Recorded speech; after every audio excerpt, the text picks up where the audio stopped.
Sorry.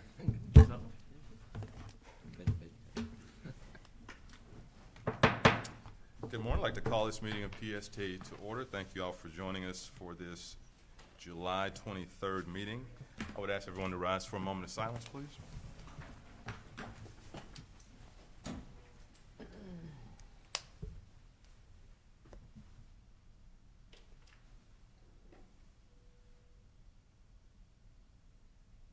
Thank you. Commissioner Dighton, would you lead us in the pledge? I pledge allegiance to the flag of the United States of America and to the republic for which it stands, one nation, under God, indivisible, with liberty and justice for all.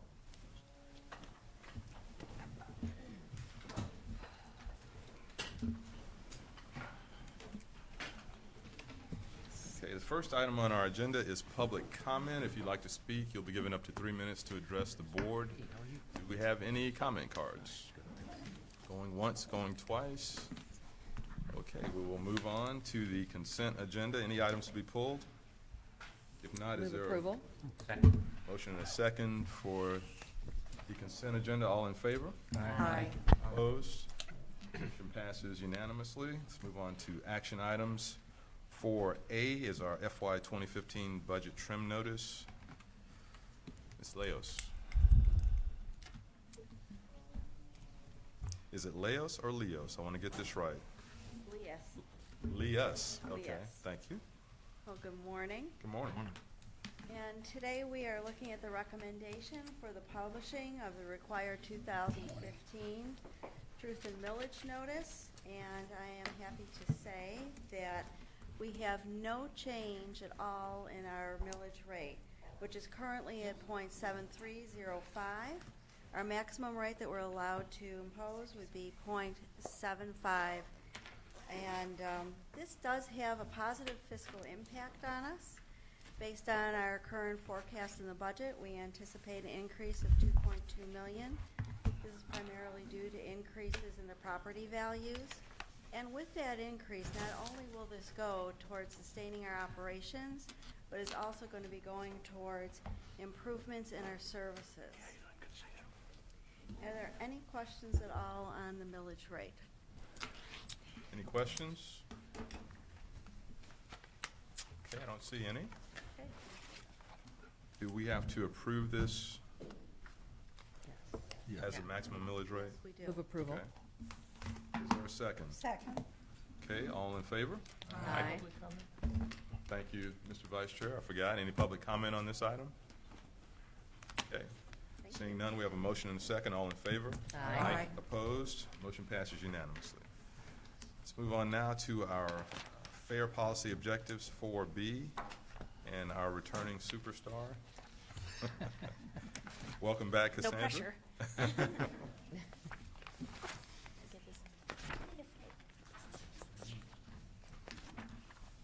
This is my own. I can just use the mic off of it. Just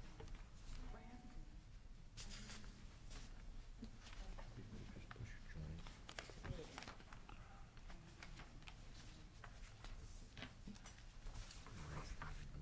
Oh, God, it's right.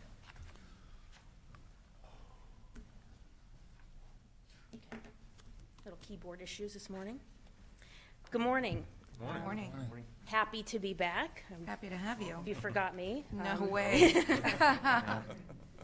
I am here to talk about our fair policy objectives. There's a lot of really exciting things that we are doing coming up. And this is one of those topics. It's not always exciting, but it's really important to our overall system and our overall network of how we deliver services.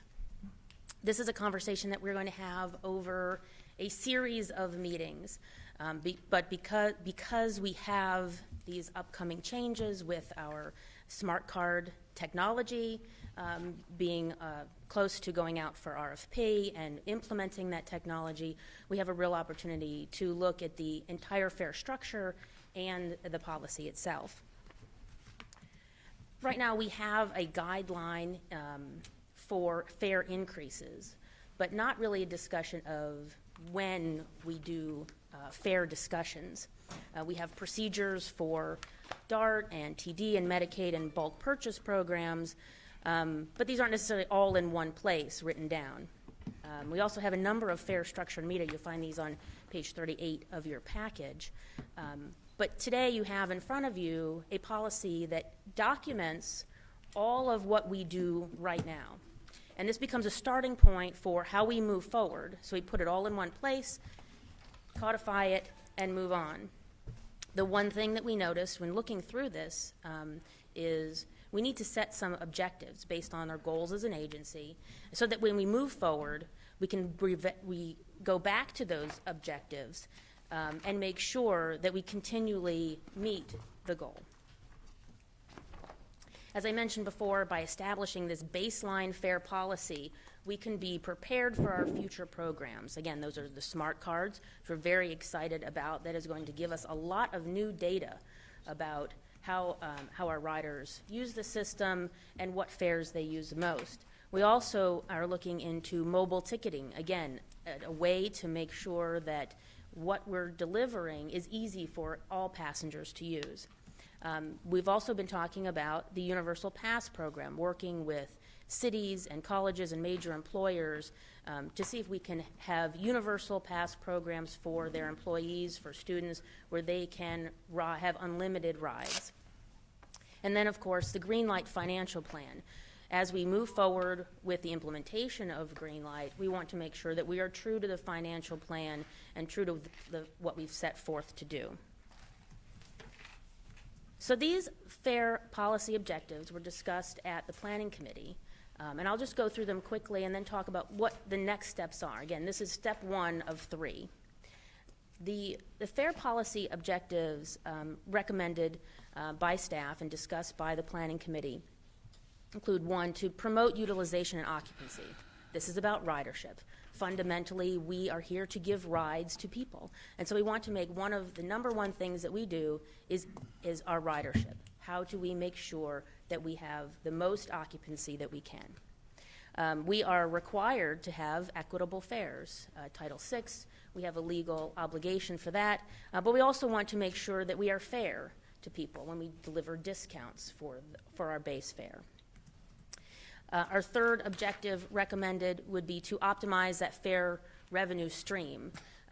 We have talked about performance measures like fare box recovery, and we've talked about measures like average fare per rider. At the end of the day, it's about the total revenue. So if we have a lower fare per rider, but we have higher ridership, the revenue to our overall system plan will be the same. And so making sure that we have the right discounts, the right base fare, that get us the right revenue stream. Brad gave a presentation to the Finance Committee last week, and we talked about the American Bus Benchmarking Group, and we took a look at where we are in the system in terms of our base fare and our average fare per rider. According to the study that they've done, our base fare is higher, if not the highest, of the group. Our average fare per rider is not. And so there is a calculation in there that can get us a higher fare per rider, but not necessarily raise our base fare. And this has to do with the number of riders that we have using different types of passes. Our fourth fare policy is to enhance our customer satisfaction, mobility, and access. Make it easy for people to use, easy for people to ride, and pleasant.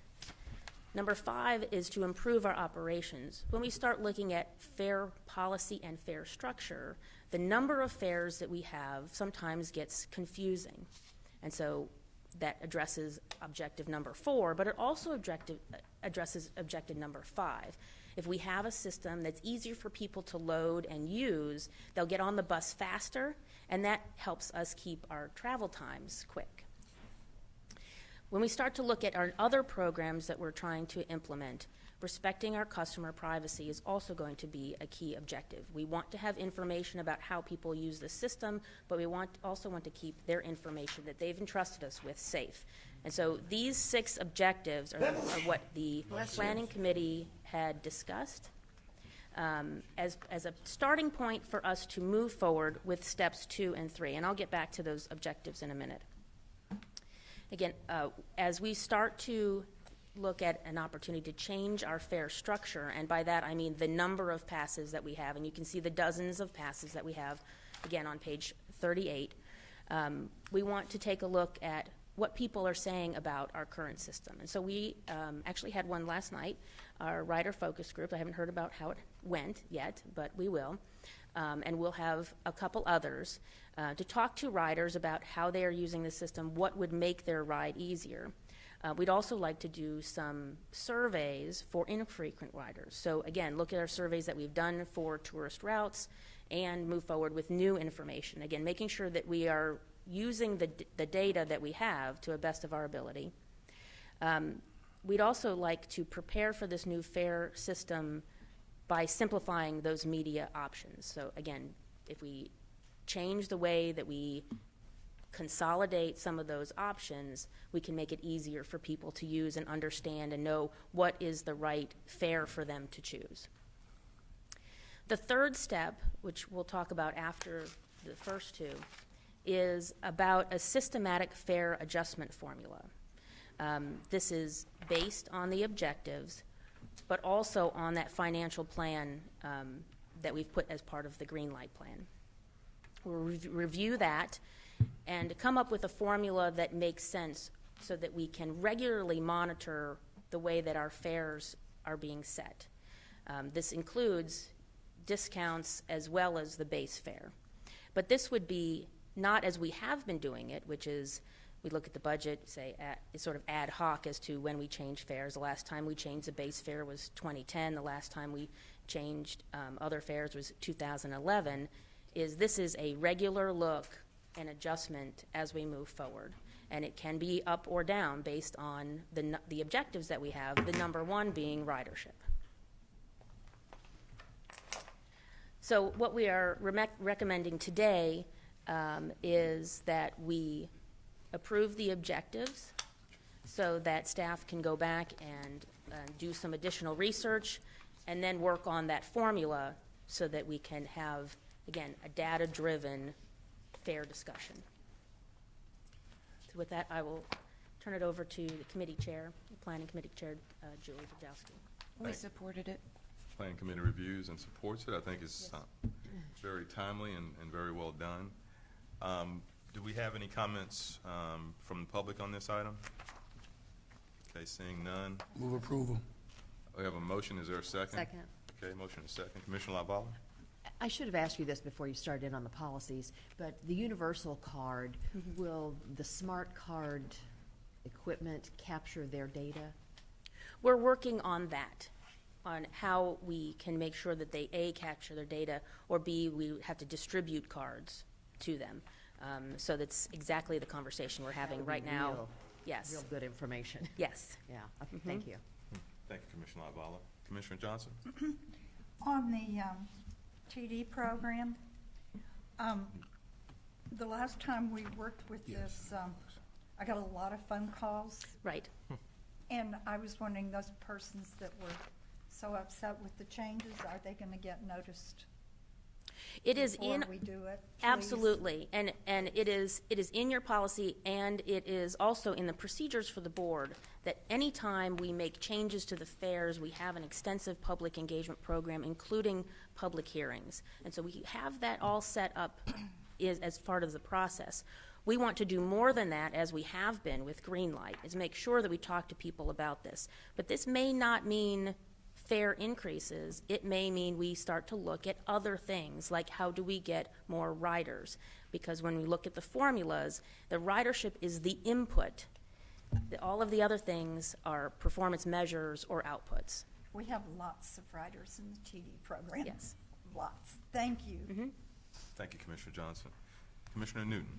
Yes, so it'll be education before implementation. Yes. People, so we just Absolutely. won't do it. Also, on the universal system, it will be data because they have to make sure that the participants are part of it. So it will be Yes. data. It's like it just be a matter of in a local agreement to access that data or query it, right? We will have data even before the smart card program is implemented, based on the way that our fare boxes work and the driver input of that. So we will have the data about the usage of our UPass program for all of the programs. However, we will have better data once we get that smart card in place. Right, because the municipalities or the systems that are participating would have to be compensated. And how do you do that with revenue sharing? If on the smart card, I'm saying if you can use it across different systems, so they would have to be compensated. And in order to get compensated, they got to show that that person did ride on their system. So there will be data. Right, we will be compensated. Yes. Right. So like a matter of just in a local agreement to get access to it. Thank you, Commissioner Newton. Any other questions or comments? Commissioner Dighton? Yeah, I just want to say I'm very pleased to see that we're working out a set of objectives that'll be board approved that will be a basis for future actions. I don't know if we had a basis for action in the past, but I think this is a absolutely essential first step. Thank you. Thank you, Commissioner Dighton. Other questions or comments? Okay, what is our average fare? It is You know that offhand? $1.06. It's all coming back to you. Yes. So you said our full cash fare is about, Our full cash fare is, yes, our full cash fare is $2. and that's about average for the nation or for the Bay Area? For our bus benchmarking group, it is on the high side. There is at least one other agency that is higher as a base cash fare. The $1.06 is right around the average. Yes. 17. So even though we're at the high end of the base cash fare, it's not translating into a high average fare. Not that we necessarily need it to. Right. And in the green light plan, we actually lowered that average fare per rider so that we could again be conservative in our green light plan. Okay. Yes. Well, thank you. It's good to have this policy in one place, and I think it's very well done. We have a motion and a second. All in favor? Aye. Opposed? Motion passes unanimously. We'll now move on to our information items. The first is 5A, update on our FY 2015 budget and green light initiatives.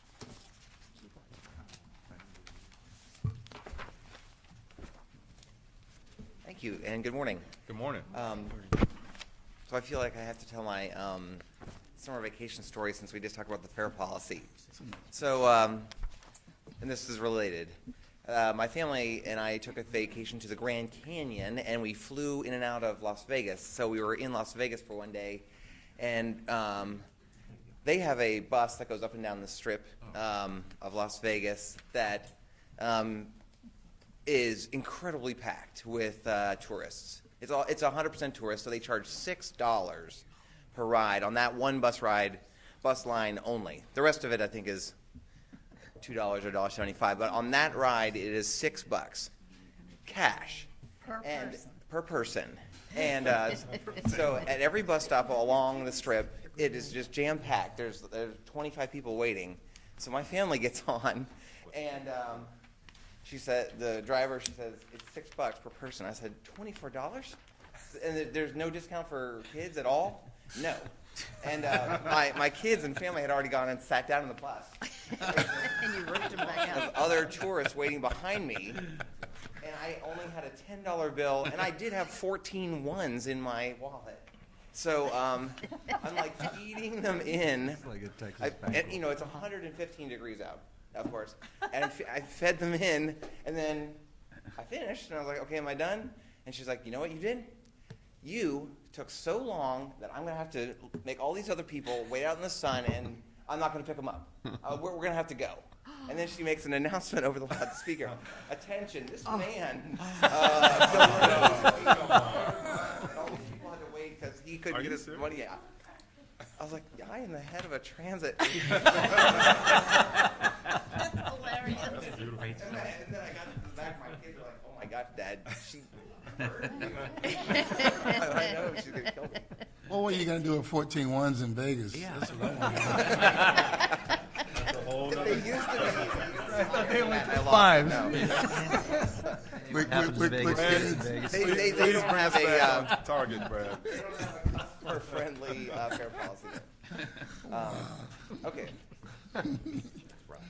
You want to answer that? Switching gears now to the, this is related to the PSTA budget, but this is a slight variation on it. As you just approved this morning, the trim notices to go out with the PSTA FY15 budget for next fiscal year, which, regardless of the vote in November, will be based on the ad valorem property tax for at least this next fiscal year. If the Greenlight Pinellas plan is passed by the voters this November 2014, the next fiscal year for PSTA, the ad valorem will be zero, will be eliminated, and the sales tax will start on January 1st, being collected on January 1st of 2016.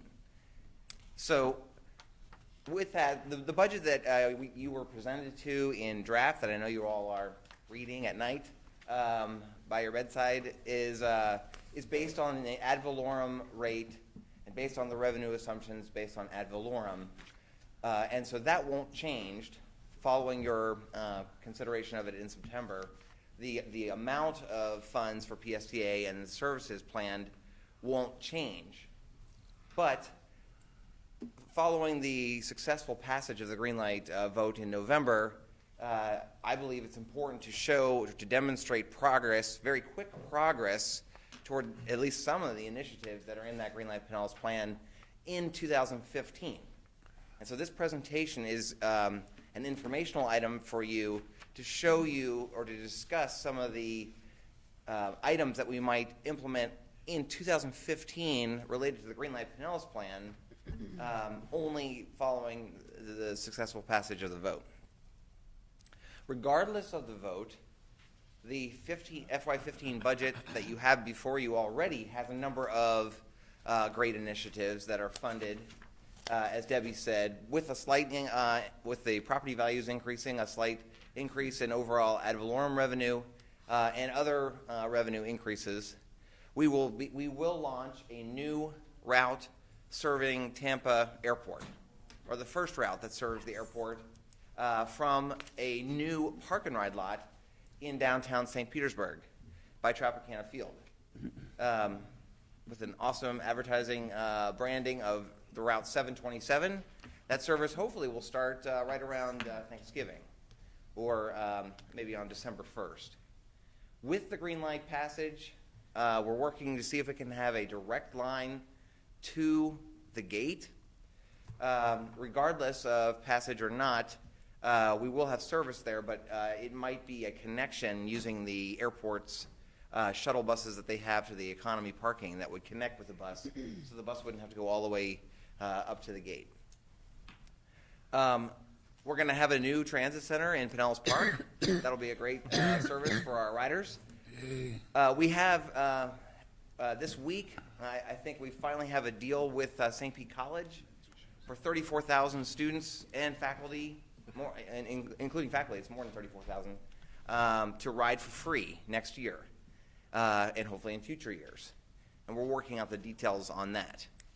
That question that I think Commissioner Latvala asked about whether or not we can track the usage. So the college has asked about that too, because they have an ID badge that has a mag stripe. But the most important thing about the U-Pass is to make it as easy for all the students to ride anytime they want, even one time, even for non-college purposes, they can ride. And so they were coming up with a whole system of stickers, and that you'd have to go to a certain office at each campus and get a sticker to ride. And I told them I didn't want to do anything like that, because it should be seamless, and you shouldn't have to have any kind of advanced thought or exact cash or anything like that that would inhibit your willingness or ability to ride. The budget that you have before you has the first compensation over 1% that the agency has been able to get in the last 6 years, which will make us competitive for jobs. Again, the administrative employees have a 3% merit-based budget set in the FY15 budget, and we are investing funds, some funds in a new training program, a new safety training program, and customer service, and creating new jobs, especially bus operators. But in addition to, while those things are funded, what PSTA would be able to do is take advantage of the board's authorized reserve funds that have been set aside to maintain our service levels at the level that they are over the last several years. You all have seen my charts about showing growing expenses and relatively flat revenues, and showing that the board has approved use of reserve funds in a series of years to fill the gap, to keep the services running. And with the passage of Greenlight on November 2014, approximately $7 million of those funds would no longer be needed for that stopgap purpose, and we could utilize them. They're one-time funds, but we could utilize them for launching some of the Greenlight Pinellas initiatives early in 2015. So that's what I would recommend doing. This chart here shows basically how we got to the $7 million, $7.5 million, from a total of approximately $39 million that we'll have at the end of this year. We have an operating reserve of 2 months worth of operating reserve. We have a required insurance reserve, and we are using some funds in fiscal year 15. That leaves us with $22 million in reserve after we fill those obligations. Of the 22, approximately $14.6 million would be needed conservatively if we were to fill in the gap between the end of the property tax, which is October of 15, and the estimated date in which we'll start to receive sales tax, which is March 1st of 2016. About 5 months of no revenue coming in from either ad valorem or sales tax, but PSTA will be receiving fare box revenue, state grant revenue, some advertising revenue, and other sources. So we believe that we will have enough cash to bridge that gap anyway, and we won't need to encumber $14 million more dollars. But even if we had to, that would still leave us with about $7.5 million in reserves formally allocated to as stopgap measures for future fiscal years, that we could initiate Greenlight initiatives early. What I'm recommending for early initiatives are a number of sort of launching of studies and programs, and then an investment in our capital plan for buses. First of all, we have an interlocal agreement with Pinellas County that we would have to pay the county $100,000 in legal fees. That's in the agreement. Second, I'm proposing to launch earlier. This is earlier than the Greenlight plan calls for, but the studies for 3 of the BRT corridors. The Greenlight Pinellas plan has really 8 different corridors that are slated for bus rapid transit around the county, and then they have a series of implementation over the years on those, and we would launch, and each of those is going to have their own study, own public involvement, own consultants that are looking at the details of exclusive lanes or no exclusive lanes, how the signals work, where the stations should be, etc. And we would launch 3 of those in 2015 with the reserve funds. We also would complete a very positive collaborative study in downtown St. Petersburg that would lead to a crystal clear decision by the citizens of St. Petersburg, which always occurs, I've found. Hey, I resemble that in remark. 2015, looking at the alignment for the proposed rail line right in the downtown of St. Petersburg, whether or not it's the alternatives analysis is First Avenue South alignment or something different. We have a improved relationship, I think, or a closer tie to coordinating with FDOT than ever before, but still work needs to be done on that. And so we've allocated $100,000 to help us do better coordination, especially once the Greenlight vote is passed, to lock down how all of their construction projects and plans and our plans tie together. The Planning Committee talked about that last week. And then $200,000 for financial updates as we move forward with the Greenlight Pinellas plan. So that totals $1.25 million, leaving us about $6 million additional that we would invest in buses. Starting to fill the replacement bus gap and expansion buses. Right now, PSTA, over the last year and this coming fall, when we receive our new buses from Gillig, they are slated for replacing old buses, but we are not disposing of the old buses just yet.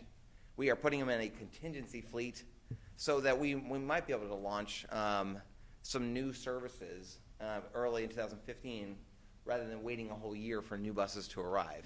But ultimately, those buses will be replaced. So that would be my recommendation for the use of these funds if the Greenlight Pinellas plan is successful in November.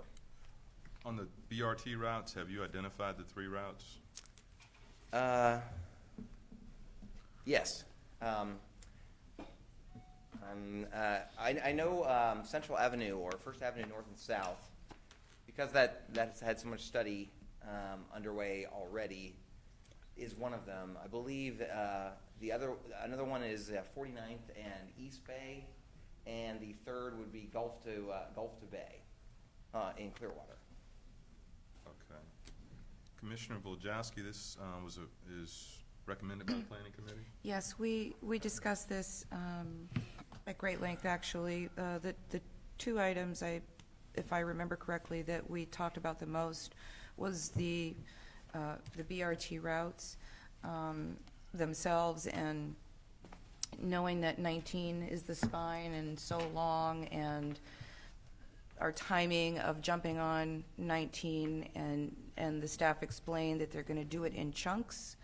And of course, as you know, Mr. Chairman, from sitting on the MPO, we're working on it in chunks too, and we just urged the staff to be on top of that, working with FDOT, and they seem to be right on top of it. The other item we talked about was the reserves, and where it goes back to the slide of us having the big chunk of reserves. And if we do these initiatives the way staff has recommended, what's left in unencumbered reserves is the $7 million, and that $7 million would then be used for all of these projects. So we would not be overinflated with reserves. They're all allotted for something, even though it looks like a very large chunk. So that was our discussion, but yes, we were fine with what we heard and asked for no changes. Okay. Commissioner Newton? Yeah, thank you, Mr. Chair. I like it. I like the way that the wind down plan is scheduled. It shows responsible use of the reserves. Also, after a successful green light vote, the people immediately see some impact instead of waiting 2 years or whatever. The coordination with the BRT routes. I know that on tomorrow we're approving Ardent Transit along that corridor, which is the Central Avenue corridor that runs actually from First North to Central to First South. And I know you say you're coordinating with FDOT, but the local governments, you're working with those too. Like in Clearwater, you mentioned the other one. I think it was the one in Clearwater, one in Largo. You're working with them along with FDOT, because I think we partnering with some of the different things we're doing with some of the shelters along those routes too. Yeah, on all of the bus rapid transit routes, especially the one in St. Petersburg, right. Certainly the coordination with the city or the cities that it operates through, and the businesses and the public at large is all part of the plan. That's good. I like it. Thank you, Commissioner Newton. Commissioner Long? Yes, thank you. Excuse me. Thank you, Brad, for summarizing that so beautifully.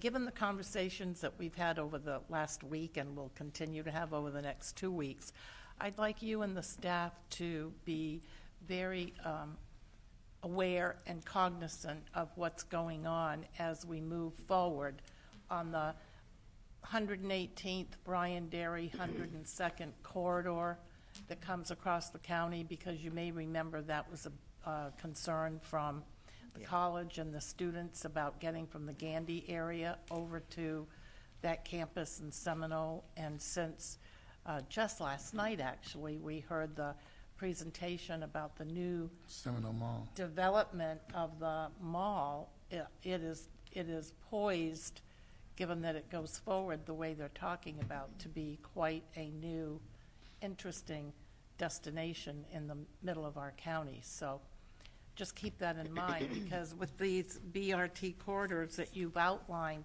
there's really no central Pinellas corridor coming across the county from the east to the west, right? Or maybe you're considering Gulf to Bay, that's a little further north, quite further north, actually. Well, and again, there's 8. There's and this is just the first 3, and then they come online one every year after that. So yes, the bus rapid transit route is a perfect example for Commissioner Newton's comment about whether or not we're engaging with the cities as well. Commissioner Long and I have been engaged with Seminole now for the last week or so, and they have a rapid line going right through the middle of Seminole that maybe their council is not so aware of, but they are hopefully going to be aware of. They will by then. And yes, it needs to tie in with the new mall or the new developers and all that. Thank you. Thank you, Commissioner Long. Vice Mayor Barkley. Thank you. Great job, Brad, and this is very exciting. My question is, without getting into handicapping situations, do we have a way in which we can make sure that this is going to play out as planned? Or do we have, if we're laying out this additional money in advance, do we have some plans in place that we can withhold or delay some of the processes here in order to keep reserves adequately funded? My concern is the negativity of the no tax for tracks folks, and I want to make sure that we are well on our way to implementation of this, so that we can handle all of these expenditures and advance payments and so on the assumption that we are in fact going to have Greenlight Pinellas be successful. Right. So as you know, we completed a very detailed financial study. We call it our Ernst & Young financial analysis of the Greenlight Plan, and it laid out a series of different reserves that were fiscally prudent for PSTA to carry. So first obligation is to make sure we have all those reserves in place. Second, the PSTA board has now carried on for a period of 3 years a financial plan, a budgeted financial plan that retained reserves to be spent in future years where we projected cost growth to exceed revenues, to fill the gap and then therefore maintain the bus level service levels out on the street. But with the passage of Greenlight in November, the set-aside reserves for FY16 and 17 and 15 will not be needed to fill that gap anymore, and that totals about $7 million. And so that's what I'm talking about using in a different way. If the Greenlight Pinellas plan is not successful in November, it will go along with the plan we've had, which we will use those to fill the gap for as long as we can. Thank you, Mr. Vice Mayor. Any other questions or comments? Commissioner Dighton? Yeah, I'm sorry, I should have asked this in the planning meeting.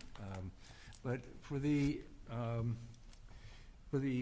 buses that we might have that we're setting aside and not retiring and considering putting them back into service, do we have the drivers for these? Well, we are hiring, certainly, and There's no We will have the control. drivers, but yeah, that's key. That's obviously key. Okay. So the drivers for the new buses, the $1 to $6 million worth of new buses, are in the budget? What's the timing on the buses getting here and then the new drivers for those buses?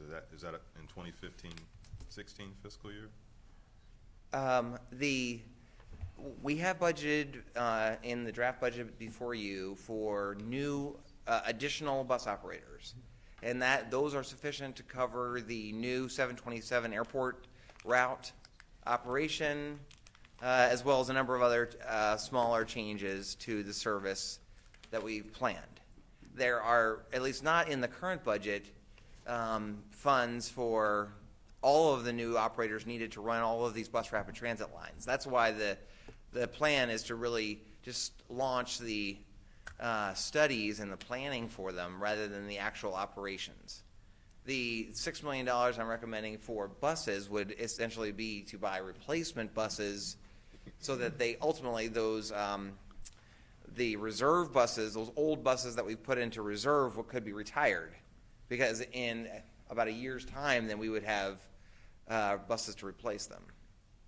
So it's not really launching, it's not really calling on the need for a large number of new drivers over and above what we've already budgeted in fiscal year 15. Thank you. Thank you, Commissioner Dighton. Vice Mayor Mertz? Thank you, Mr. Chair. I also would like to just thank you. I think the idea of having a plan that shows that you hit the ground running is a good idea, presuming the successfulness. Just a question. You mentioned the budget and nighttime reading. I've already completed some of my nighttime reading. So I was just wondering when that discussion will come up, or is it, when do you plan on that? Is it the next meeting that you have some discussion on that, or how do you want to incorporate those?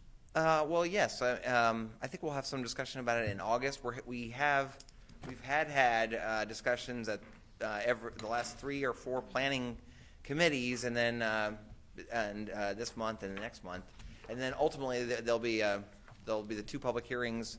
There'll be some discussion in August at the PSTA board meeting, and then at the 2 public hearings. Very good, thank you.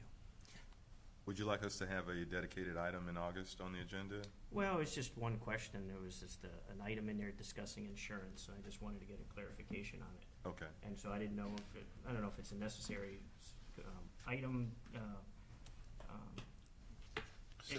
I think it's just important for me just to have clarification on it. Say it. Call Brad.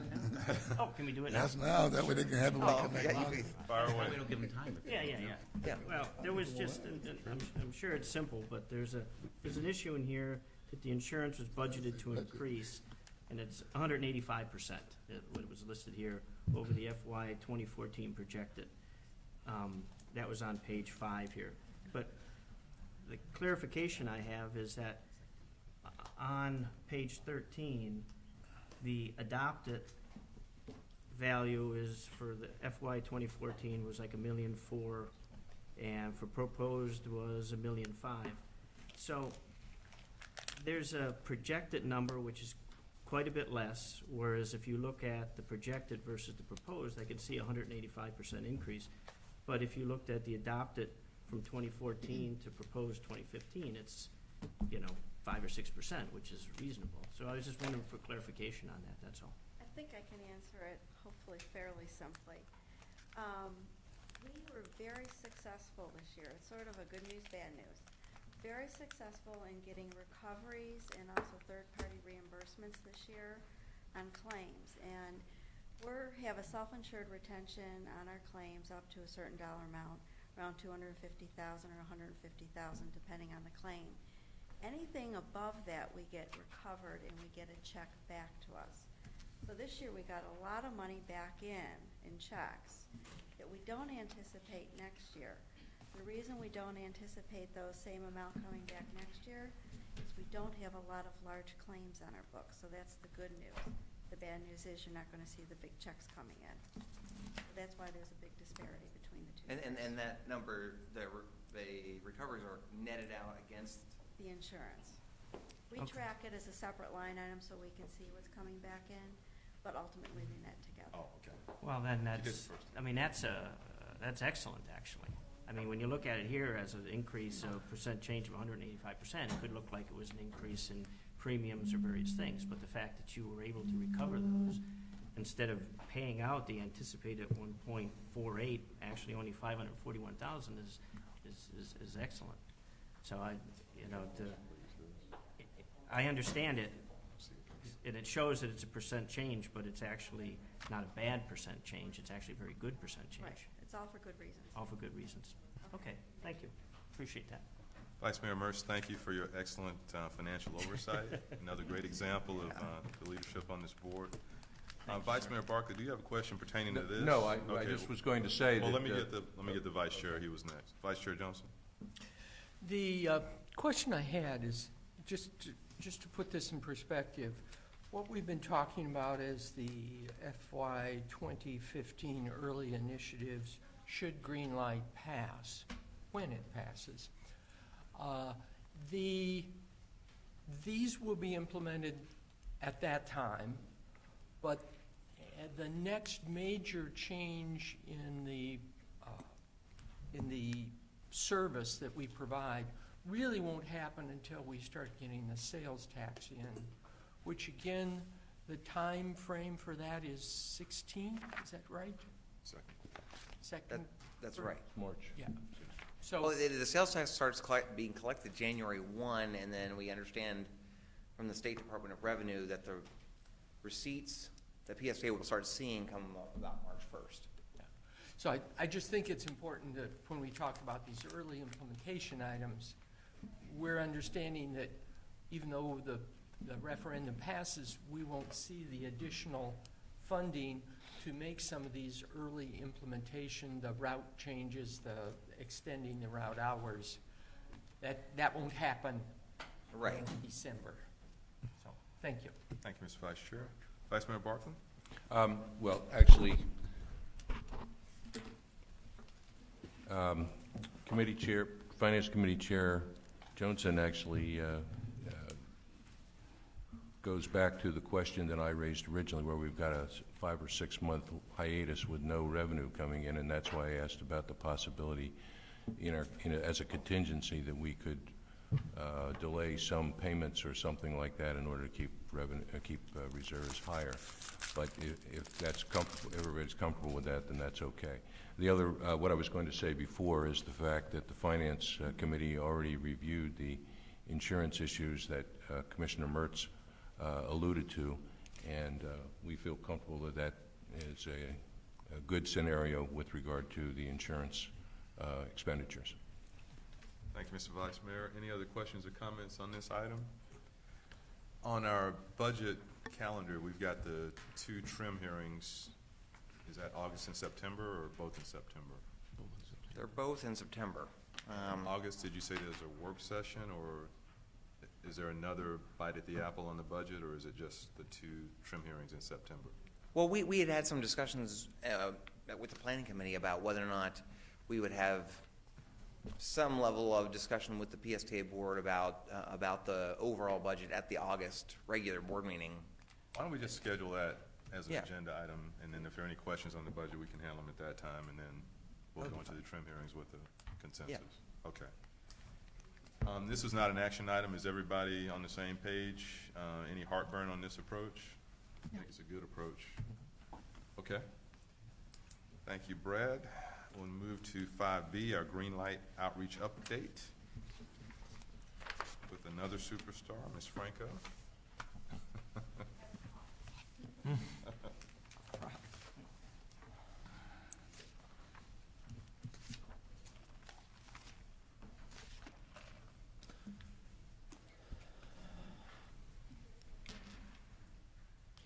Okay. Good morning. Just wanted to, again, give a quick update. We've been doing this every month about what we're doing on outreach for Green Light Pinellas. As you know, this is our top priority, and our goal is to make sure that we are giving everyone in Pinellas County the right information that they need to make a decision, as well as answering any questions that they may have. Our numbers are pretty impressive. As of June 30th, our Facebook was up to over 5,805. As of today, we're at well over 6,000. We've had quite a bit uptick of that. When we started this Greenlight Pinellas Facebook page back in October, and Cindy, correct me if I'm wrong, I think we had 800 followers. So we've greatly increased this over this is a kind of unprecedented growth. You don't see this kind of attraction, but it's starting to show that people are flocking and wanting to know more. Twitter and LinkedIn are also up. The most impressive number, though, on this is our website visits. This is just this month. It was 5,617. And since that I've been up here presenting for the past 4 months, we've been averaging more about 2,500 hits per month. So that's incredibly up, almost double what we've been doing traffic on our website, which is a really good sign that our handing out our pens and our logos and our brochures is driving a lot of traffic where we want them, which is our hub of information, our website. And then overall, we're at 420 outreach presentations. Brad's really tired. And we've reached out to over 118,000 people through these kind of conversations, Rotary Club meetings. A lot of you have joined us on many of those, but this is real touches of people that we've talked to. Mr. Chairman. Commissioner Maroney. Thank you. Katie, don't you think that the mailing that was just done this week also contributed to this increase? I think so, and these numbers were just June. So I think that will be interesting to see. Now, that was the private campaigns mailing, and their website's on that, but I would gather that that will lead to some increased uptake on our information as well. Thank you, Commissioner. One of the things that I think is also leading to a lot more of the uptake on the website is the earned media. And over the past month, our media attention has greatly increased. We've had some great articles. I've had a couple up here. The signing the interlocal agreement got quite a bit of press, which was great. We've had a lot of third-party letters to the editor going in, which is great. And then we're starting to get a little bit more, there was a couple of big events in June. The St. Pete Chamber did an event. The Tampa Chamber did an event. There's a lot of kind of third-party activity that's drawing a lot more folks in.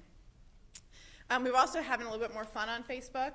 These are some great photos that we did at our senior event, but we're starting to go around with this whiteboard concept, where we're just asking people to give us a very quick, what do you think about Greenlight? So Commissioner Bajaski, your picture's all over Facebook now. But these are fun, and I think they're quick ways to send a good message, but they're also a little bit more interesting than just here's another article to share. We're also doing a little bit more displays, and this is what I brought for our show and tell today. But these are, instead of having our brochures out or lying flat somewhere, some folks had asked for something a little bit more dynamic display, and our amazing marketing team quickly put this together. So if this is not in your city hall right yet, or in a library, or in some place that you think it should be in the public venue, let us know before you leave here today, and we will have them delivered by the end of the week. But these are great. People really are responding to them, and again, it's just better than just having a couple brochures laying on a table somewhere.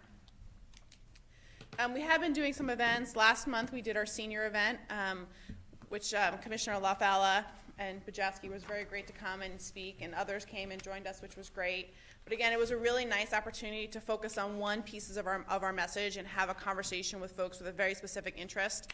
I thought the turnout with that was great. We had a lot of folks who rode our system. A lot of our DART riders were really there and expressing how much that system has really changed our lives. I spent about 10 minutes with one woman talking about she's not really liking living in Florida, and the DART riders have become her friends, and they tell her where to go, and they won't take her to Walmart. They take her to the library, and it was just a really great community event to really have some good conversation.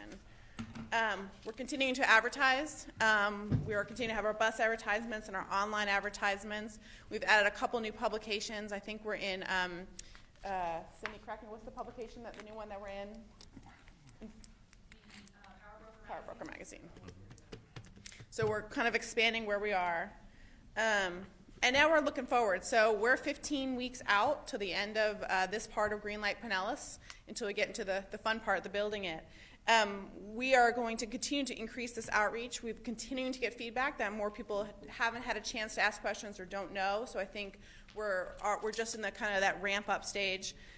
This starting tomorrow and the next week, we're doing our town hall series. So Commissioner LaValle is going to be our guinea pig tomorrow morning.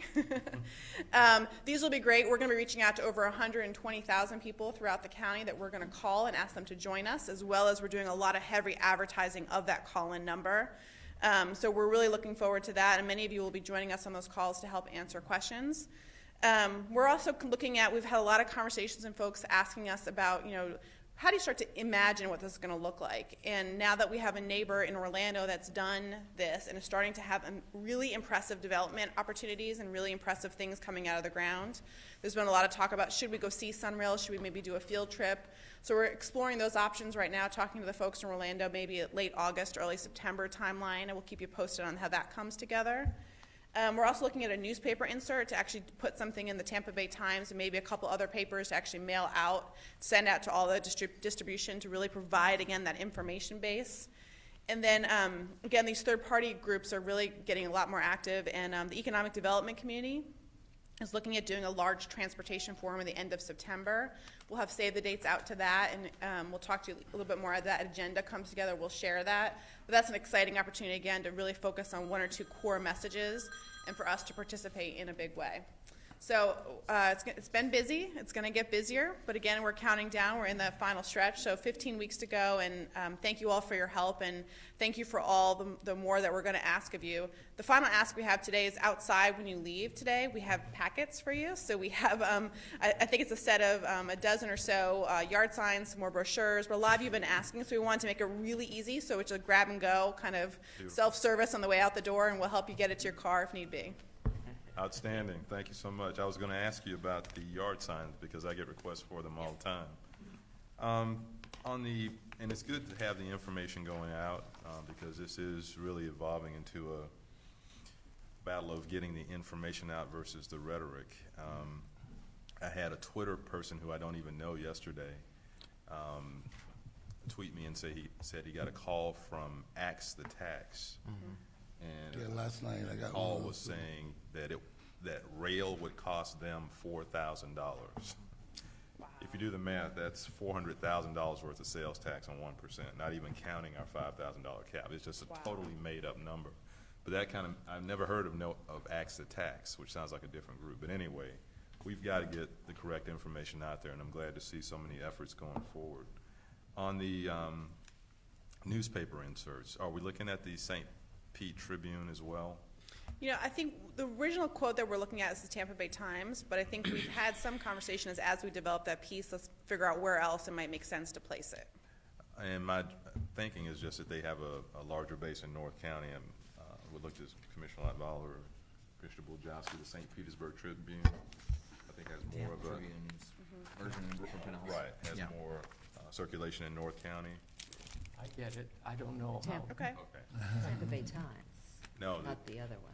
no, the Tampa Tribune's St. Petersburg. St. Pete Tribune. Has more circulation in North County? Not more than the Tampa Bay Times, but they have greater circulation, I think, in North County than they do south. Yeah, I would say that's true. Yeah. Okay. So, and then there's smaller newspapers as well, the Bees. I just want to make sure we get as much information out there as possible. That's just my thought on it. Yeah, the bees go to everybody. Yeah. And with and not to interrupt, but with the loss of our little patches, and the patch that many of our communities have, those Beacon Leader Bee papers have become more important to folks who get their information from the paper because it's the only ones that sort of get down to the local level. So stories that are sort of based locally in different communities about what Greenlight will do with them, for them would be a good thing. Yeah. We'll look into that. We'll get numbers. Okay. Vice Mayor Johnson, or Vice Chair Johnson, sorry. Thank you.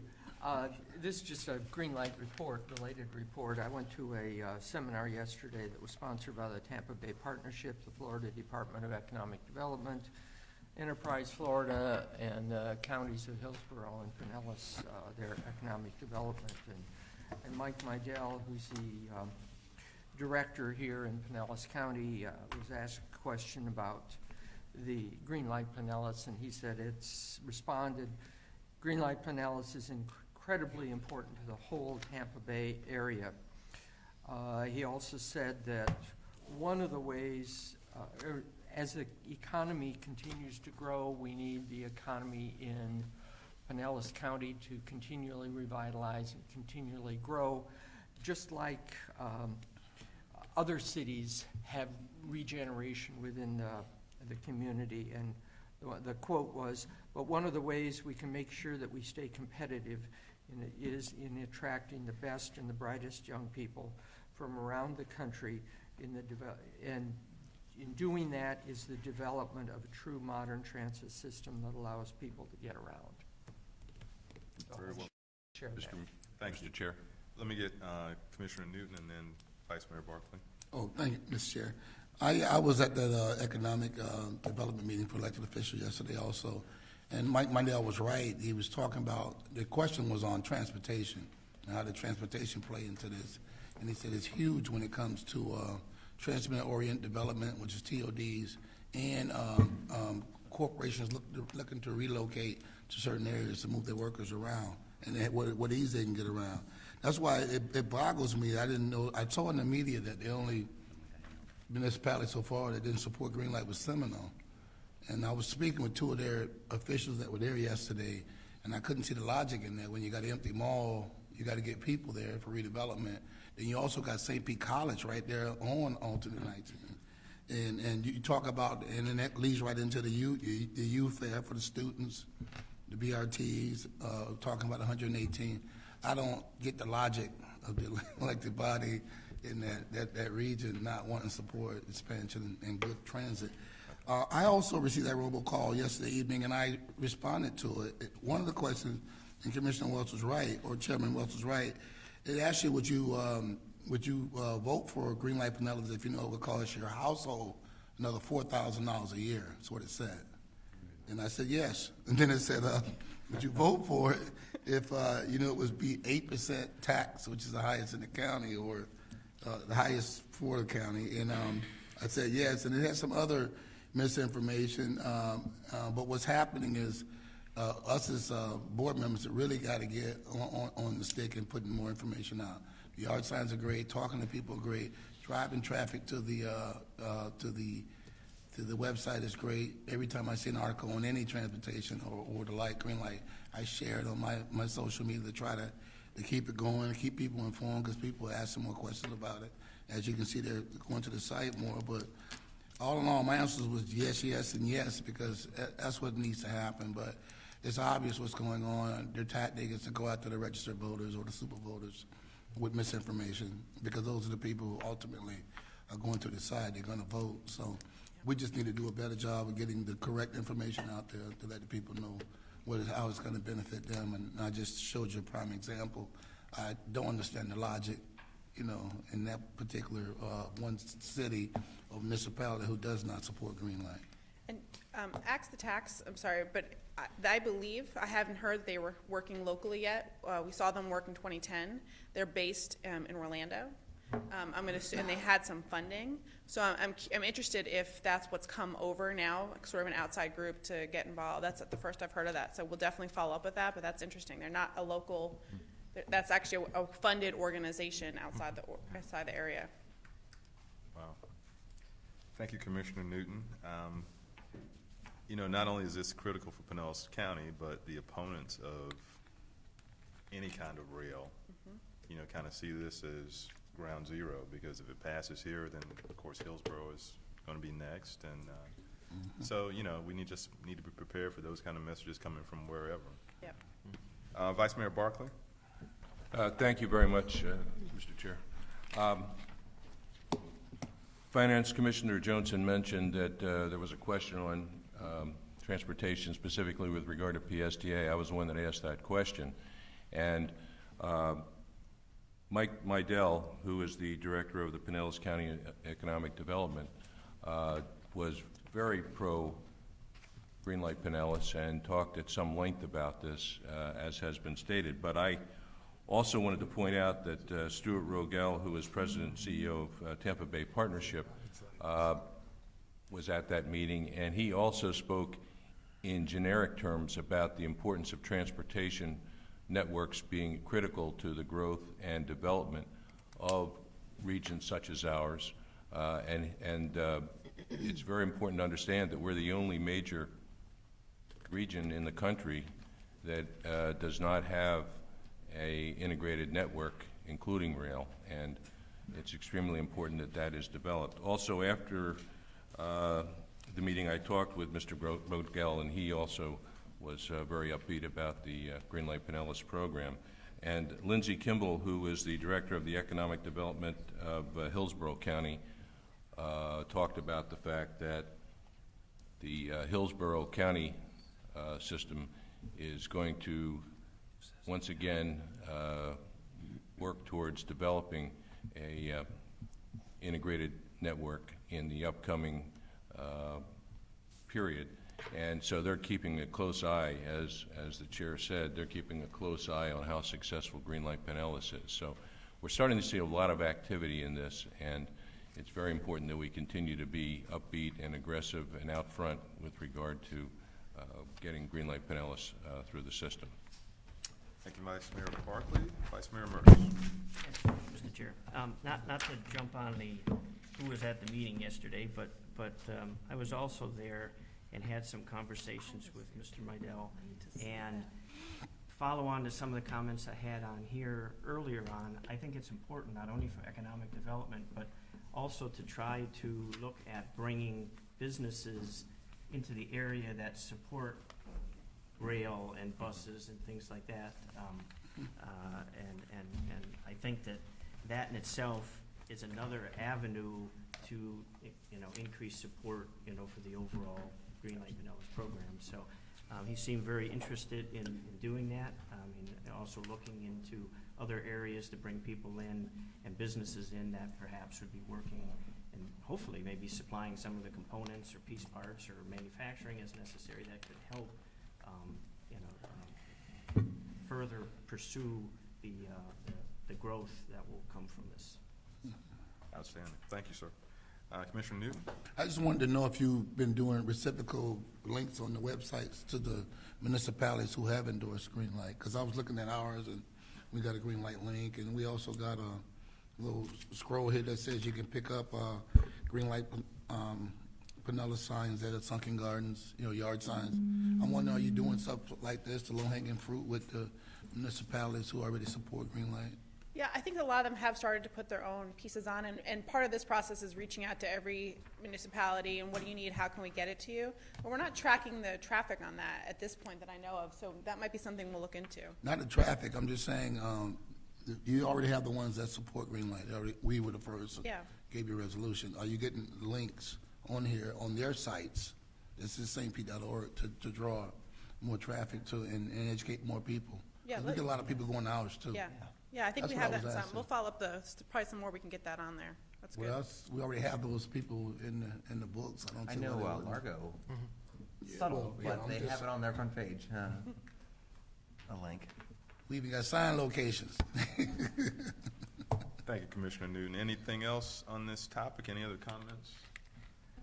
Remember to pick up your packets on the way out. Great job, Katie. And Brad tells me we're batting 920 on cities. We have 12 cities in support and one that did not support. And my understanding is that Greenlight supporters were not at that meeting. Oh, okay. No, they And that weren't. it was, Commissioner Long, do you want to weigh in? Thank you so much. I was waiting for you.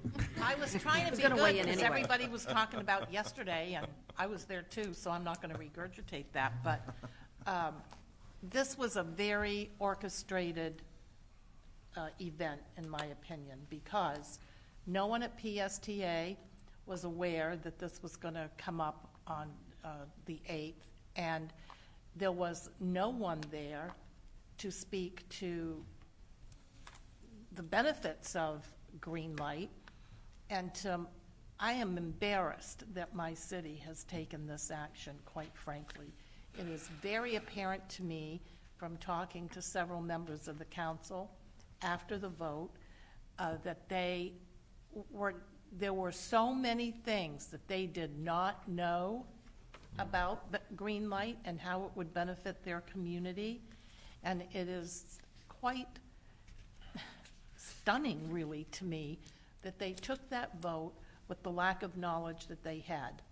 So, I think it's a great opportunity to circle around and educate them and answer some of the questions that they have about, well, what are the benefits to Seminole? When they heard it was so interesting to sit and listen to the presentation last night from the developer, because it sounded like an advertisement for green light. Yes. And the developer even said how critical it was going to be that they partner with PSTA in the development of this initiative. So I think that as time moves forward and they learn more about the benefits, that they'll hopefully reconsider their vote, because the mayor especially wants it to be a destination place for tourists coming from the beach. Well, I don't know how they're going to get there if we don't have great public transportation options. There's an entirely huge, big new development being built as we speak in the Bay Pines Triangle. Those people have no way to get there. There's a brand-new Walmart down there. I don't know how people are going to get there from the beach. The largest one in So, you know, stay tuned, because I think it's a great opportunity, actually. And I've got meetings set up already with Brad and several of the council people to help educate them. And for those of you who are on this board that are representing a municipality, there seems to be a misconception amongst some of the council people that the cities are not supporting Greenlight, nor are the college students, when in fact the college students took a vote college-wide on how important this was for them going back and forth to school every day. So again, you know, it was kind of a moment in our history, but I do think it's a wonderful opportunity to circle back around, and they're all great people, and I'm hopeful that, you know, common sense will prevail. Common sense and the facts will prevail. I want to thank you for your leadership in Seminole as an ex-Seminole council member. You've got roots there, and I really appreciate your trying to get the facts to their elected officials. Thank you. Commissioner Newton. Yeah, I want to just clarify, because I know the No Tax for Tracks people filming this. It was, I spoke with, it was two city council members there from Seminole. One of them did support it. He understood it. They also, with the mayor, was at a ribbon cutting when we unveiled the nice bus shelter right across from Bay Pines. And also, Commissioner Long, just as she stated, the representative from Walmart's were there. That's the biggest Walmart in this area. Huge. I Brand think it new, opened- brand new. Mediterranean design. Right, and they did all that. It opened July 17th. I do not know, how do you get people to a mall or to a Walmart or to destinations off of the beach unless they got cars? I don't know a lot of tourists that bring cars with them, so I don't understand the logic of how you can move these people around. But maybe, but it's not. Let me reframe. It was city council people who supported it. They just were outnumbered on the Seminole City Council. So I don't want them to think it was everybody. Thank you for the clarification, and we will soldier on. Those meetings are already set up, so Godspeed on those. We'll now move to our reports and correspondence. 6A. Yes. It's in your packet. The ridership for the month of June was the highest. We set another record in June for ridership. So that's positive after ridership here and actually around the Tampa Bay area had kind of flattened out after seeing steady growth, but we were seeing maybe we're back up again. Again, you all have, you are certainly, I think almost all of you are engaged in one way or another. I know there's a lot more discussion about it. So we are trying to, with all of this effort that Katie talked about, there's a lot of different things going on, but we're trying to focus or keep the ball moving forward with a focused agenda of one major initiative per month. And so we started off in May with the Millennials presentation from the guy from DC, and then we had the senior event in Dunedin, and then this month is, starting tomorrow, is the town halls, these phone town halls. And I want to thank Commissioner Latvala and Chair Welch and Commissioner Long. Our fine attorney down there said that in order for it to be the most conservative on the public meetings requirements, I had to identify people that did not sit on any transportation committee anywhere together. So that is why Commissioner Long is joined by Harriet Crozier from Largo, and Chair Welch is joined with Mayor Kreisman. And we were trying to find a partner for Ms. Latvala, but we. You sit on many different boards. You sit on all the different boards, and so it's like the Kevin Bacon. You're and everything. So the phone town halls are, I think, our biggest event so far. At least it's going to touch the most number of people. Like the phone calls out to people and the word of mouth. At least more than 100,000 people will get a voicemail that'll talk about Greenlight. If they participate, it's going to be much lower than that. But that's the idea behind it. That it is a way to touch more people. August, the main event is the Sunrail trip that we're still trying to schedule. And in September, as Katie's presentation showed, we're participating in this Tampa Bay Partnership Transportation Forum that will have it'll talk about how Greenlight fits into a larger Tampa Bay regional transportation system.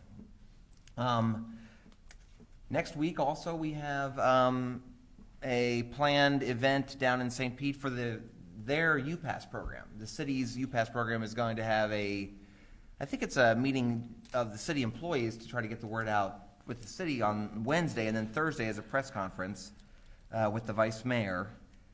We also have our personnel committee of PSTA is next Wednesday, I think. And what the personnel committee does is meets once or twice a year at max to do my performance evaluation. And so this meeting really will be just to approve the form, and then all 15 board members will be sent the evaluation to fill out by to have done by the August board meeting. The other issue that we're working on now, and that will come to your August meeting, is the already board-approved idea of having a second citizens committee, a citizens oversight committee over the Greenlight implementation. Originally, the board approved two committees: the track, which is riders, which is already up and running, and then this oversight committee of citizens, and that this citizens committee would not be launched until after the vote. But we think it's important to show now that the citizens are going to be involved all along the way, as they already have been. They've developed this plan from the get-go. And so we're going to start taking applications now for a committee that will be somewhat like the track committee, but it will be non-riders. And you'll see a presentation first at the planning committee and then at the board meeting next month to get that up and running. Last but not least, we have we're trying to schedule, we've invited our congressional delegation to have visits during the month of August, during their August recess, to PSTA. And I think we have meetings scheduled now with Congresswoman Castor and Jolly, and we're working on Bill Arakis, as well as our senators. So we'll see how that goes. But it's important to keep them informed along the way. We're going to need them regardless in the future. Thank you, Brad. You are touching all the bases. And again, I want to thank you for your hard work. You are everywhere, working hard on behalf of PSTA and One little Greenlight. advertisement. Also in August board meeting, we will have Tampa Airport CEO Joe Lopano is going to come to our meeting to present. You probably all have seen it before, but his presentation on the master plan of the airport and how that ties in with transit. Outstanding. Yeah. I saw a couple of hands. Commissioner Long? Yes, just a couple things in response to your comments that you just made, Brad.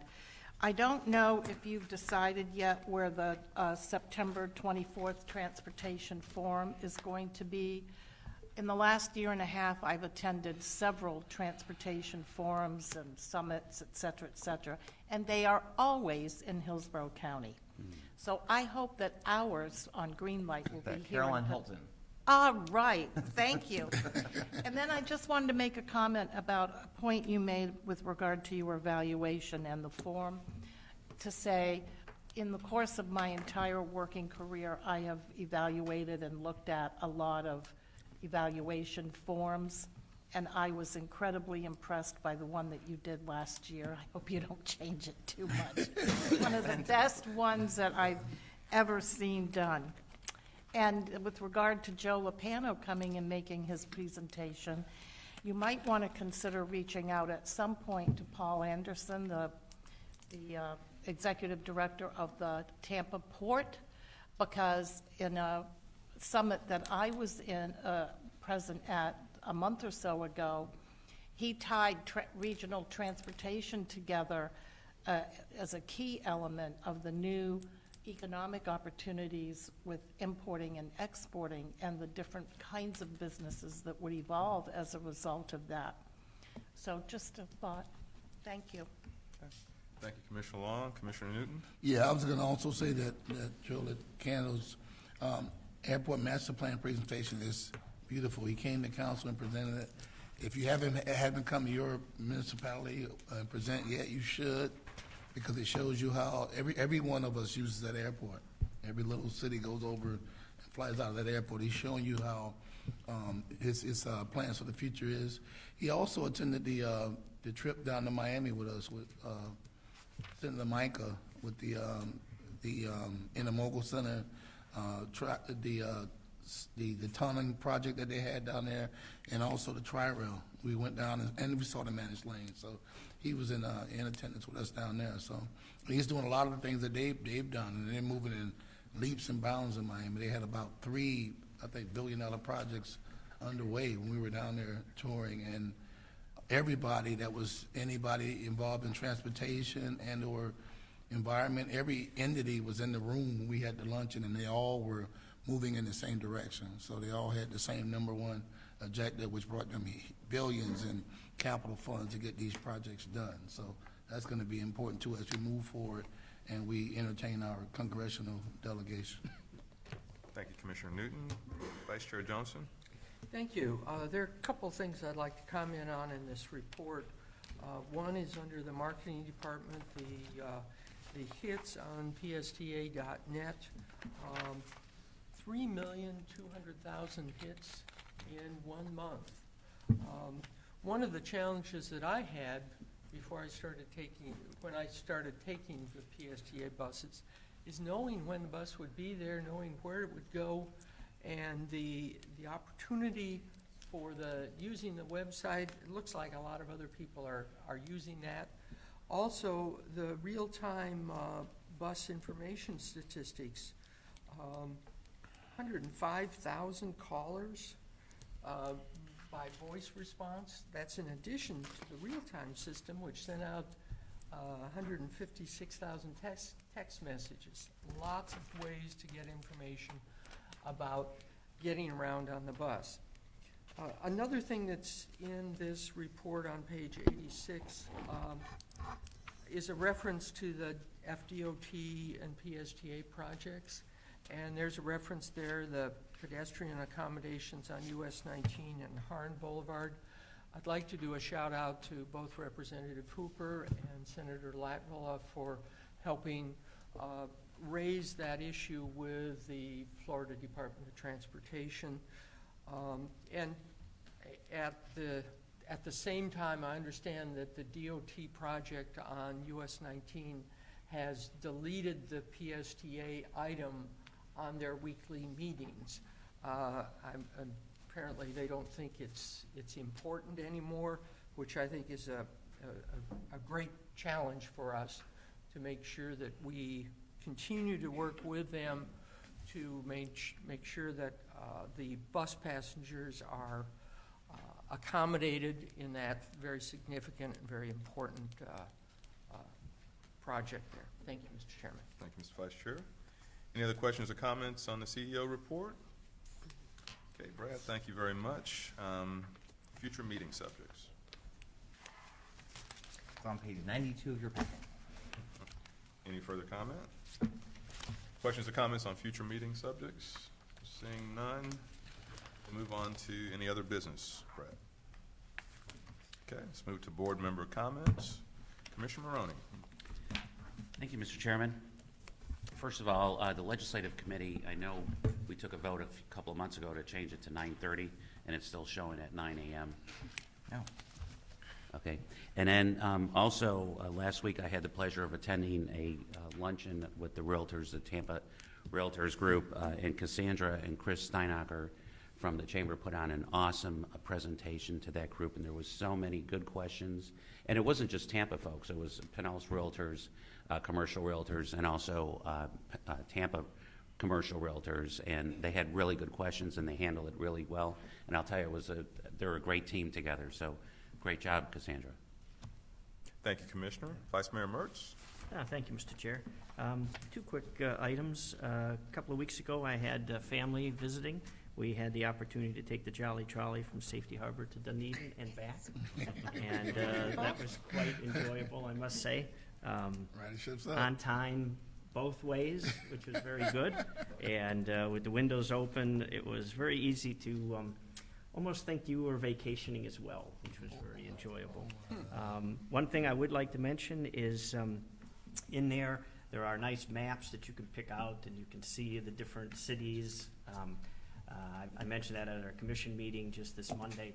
Safety Harbor is new, of course, and I understand that a lot of these are probably older pullouts, but right now Safety Harbor just has one little dot there, and it would be nice to have our streets there, so then obviously when people are coming in, they can see the same. Because we of course used that map quite a bit when we were walking around Dunedin, and it was very fun. So, and the second thing is, I again would like to thank Mr. Bradford and the PSTA staff. We had a Tarpon Springs resident concern regarding trash pickup on Route 66, and again, they did an excellent job, resulting basically in I talked about this a couple of meetings ago. We're having additional trash pickup. What was ended up this time was having it scheduled for twice a week, because there was just an additional amount. And the resident made a suggestion on relocating the stop, because it would be better, and the stop was indeed relocated. So again, the emails are back and forth within the same day again, and so I very much appreciate that. And so did the resident. He sent me some very nice emails after the fact, so I appreciate that. Thank you, Mr. Vice Mayor. Thank you. And your note on the map has been duly noted. Yeah, I think those maps are great. Yeah. I love them, because, it's like that where in the world are you kind of thing. You know? Right, And so right. here you are, and so I think that will really help.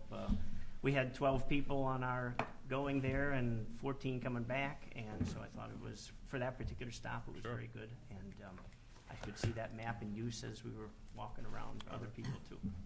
Thank you. Yeah. Vice Mayor Barkley. Just to reiterate, I think I want to thank the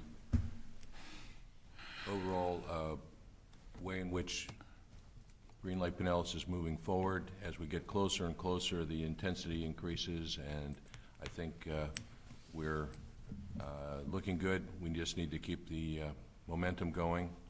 The second thing is I wanted to again reiterate the fact that the Florida Economic Development Council meeting that we had really shows that other organizations and groups are very, very interested in the success of Green Lake Pinellas, and that's helpful as well. Thank you, Mr. Vice Mayor. Commissioner Johnson. I'm so excited. If you haven't been to Pinellas Park lately and gone behind the mall, you would not have noticed that our transit station is almost done. And last night in our meeting, they said that we're looking for a CO of August the 17th.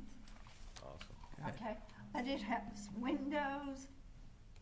It looks like it was part of the initial construction of the mall. In other words, it's part of it. It was not an afterthought. Well placed, well done. Looks great. Can't wait. Great. Outstanding. So, and y'all are all invited to the park. We're going to have a big party. That's right, big party. Great. Thank you, Commissioner Johnson. Commissioner Dighton. I have nothing to add, thank you. Okay, Commissioner Lavala. Thank you, and I apologize. You asked for comments about Brad's comments, and I should have done this then. But regarding the Citizens Advisory Council, I think that's really important that it gets up and running. I'm working with Greenlight, going out and talking to groups, gaining support, and there's lots of work to do. But I think having that council up and running and placing the right people on it, maybe some that kind of question what we're doing and the viability of it, would be beneficial. And I'll talk to you about this after the meeting, Brad, but I've been in touch with the road builders group, and we're going to be scheduling a meeting with them to explain it. They're not in support today. They think this is going to hurt their business. And we need to give them the bigger picture and bring them on board. But that would, someone from that organization would be a good person, I think. I don't know what your thoughts were about who to put on there, but somebody like that would be a good person to give their input. We got a lot of people to turn around yet, and it's exciting. We've got time to do it, and I'm out there doing everything I can. Thank you, Commissioner Latvala. That is going to the Planning Committee next month? Yeah. Okay. Yeah. Commissioner Diamond. I want to thank everyone for the great meeting. I was thinking, hearing your comments about the calls that you received, Mr. Chairman, and Commissioner Newton received, about one of my favorite quotes from the late Senator Daniel Patrick Moynihan, who said that everyone is entitled to their own opinions, but not their own facts. And I think the work that everybody on this board is doing and this organization is doing to try to inform people of the facts, what Greenlight Pinellas will bring to this community is very important. I especially want to thank Commissioner Long for what she's trying to do in Seminole. I work for a law firm that has an office, our main office, on Seminole Boulevard.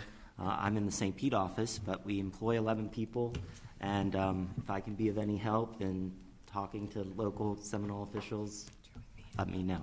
So, thanks. Thank you, Commissioner Diamond. Commissioner Long? Oh, you're at Seminole Boulevard Park. She's having a sidebar. Commissioner Long? Well, I don't have anything to add really other than the work that we're doing in Seminole, not only with governmental leaders, but with the chamber and with a lot of the citizens that are really just so anxious to be able to go back and forth to where they want to go on a nice upgraded bus and or trolley. So just keeping on, keeping on. We appreciate it. Thank you, ma'am. Commissioner Scott? Nothing to add, thank you. Okay. Commissioner Smith? We have the first Culvers in Pinellas County in Largo that just opened up on East Bay, which will be the route of the Greenlight Pinellas. So this gentleman came here and spent a little over $3 million to build this in Largo. It's the first here, and they're going to be building some more around. And if you have the opportunity, it's off our East Bay corridor west of Belcher. And the last couple times I've gone there, the whole place has been packed. And it would be great to have a display out there. Maybe we can get a hold of this business, and it being the first here, and it gets a lot of North County people, a display would be probably a good idea to talk to them and see if they want to put one there. So, and that's all I have. Thank you. Thank you, Commissioner Smith. Commissioner Newton? Thank you, Mr. Chair. In the spirit of putting out the correct information, I think at some phase, I don't know where we're going to go to start to get support letters from individual elected officials, because the people, their constituency voted for them.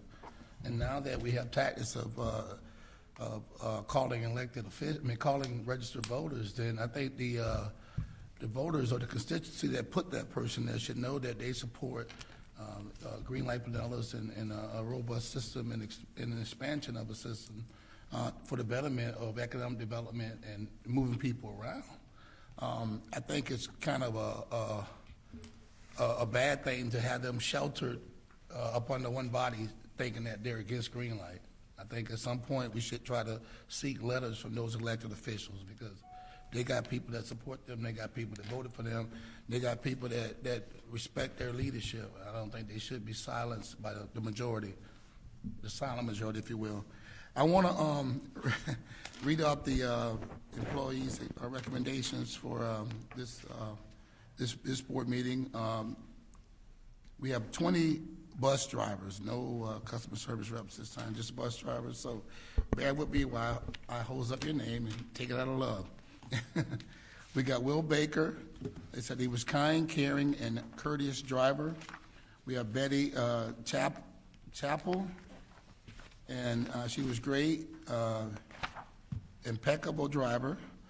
Arthur Corley, nice, helpful, kind driver. Daniel Drummond, friendly and helpful driver. Deborah Ewing, she was nice, helpful, and polite driver. Evan Fastro, pleasant and excellent driver. Donna Fry, pleasant, helpful, and wonderful. Nehemiah Guerrera, caring, helpful, and awesome driver. Wow. Nico Ann Harangi, on time, nice, and a good driver. Keith Johnson, kind, polite, and friendly. Stacy Knowles, patient and professional driver.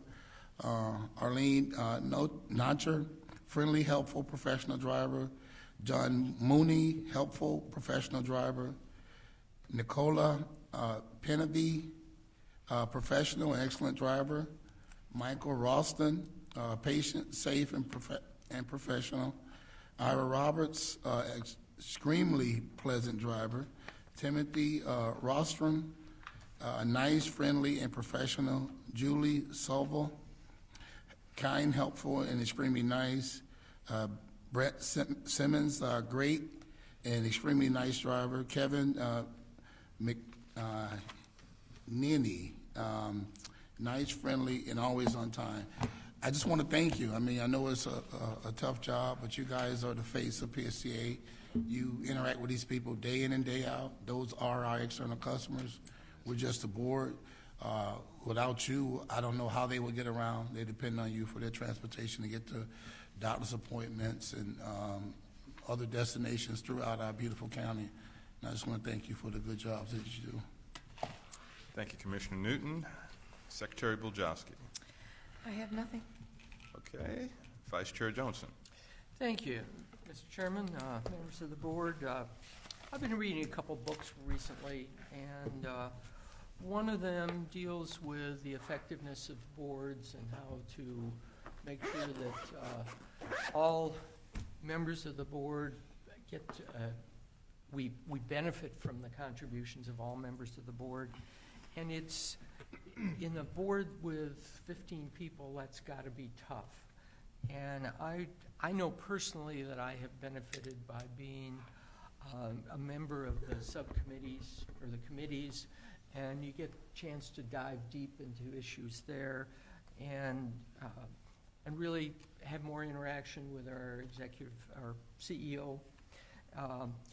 But at the same time, if a board member is not really feeling that they're participating in everything, I would suggest that they might chat with Mr. Miller and just sort of talk about how they could become a little bit more involved if that's what they want to do. I'm on another board where we're going through that kind of an issue, so it's in my mind, and I think that's just a positive for the future. There were several references made to the presentation that Mr. Miller made to the Finance Committee on the performance benchmarking using the College of London model. And I had, at the end of that meeting, suggested that that information might be shared in a more abbreviated form with the whole board. I think it's just fantastic that we have an executive director that's interested in performance benchmarking against peers as a way of improving our performance here, also using it to set policy. So we're setting policy with the best. And I think this is, although it's not the reason that we're participating in the performance benchmarking, if we share this information with folks who are considering Greenlight Pinellas, they can see that they have a very well-run, very valuable operation here that is trying to get even better. So I would suggest that as you talk to people, you emphasize that. Mr. Vice Chair, very well said. I cannot add anything to that. I do want to thank our staff and entire PSTA team for your continuing outstanding work. To all of our employees, I want to thank Commissioner Newton for always recognizing our employees. I think that's very important because those are the folks that do the work. And finally, I want to thank this board for your outstanding leadership. This is why most of us, I believe, ran for office. Yeah. You know, where else would you rather be than in this place at this time, helping to move our community forward? So thank you for all that you're doing. If there's nothing else for the good of the order, we are adjourned.